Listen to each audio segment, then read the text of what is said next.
台南市舉辦第二屆議長杯台語文競賽，是成百外人來參加。這擺的課題不是傳統的報歌，是結合着圖片來打造現代的台語四句聯。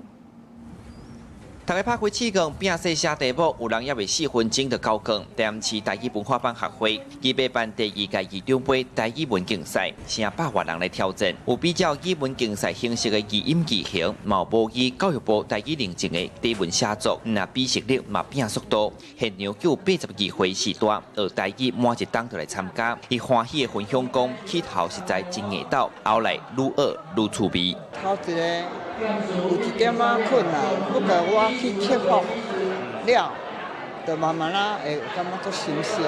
我對台語的千美語到即馬開喙落筆，會曉用母語。理事長願望台語會當世界開花。我就是其中的一蕊花。這擺試題是學會6月初出版的2本新冊。學會理事長黃良成講，新冊收錄這3年來的創作，有400首情景式四句聯，伊強調傳統的報歌愛保存，即擺因結合圖卡打造現代台語報歌。另外評審真肯定學員的表現，毋過嘛提醒愛斟酌台語的調和，現場去唱調和歌曲來加深大家的記憶。底文寫作的部分愛較台語開，唔通受華語影響。台語有變調，用迄個變調了後去寫，啊，你就是變成有一個精差，啊，伊你改的時陣就會產生一個錯誤。底文寫作較大的問題就是出現佇一寡華語式的迄個語法，比如排冊包啊，伊就會講排着冊包啊，徛鐵馬，伊講徛着鐵馬。台語是非常的文啊，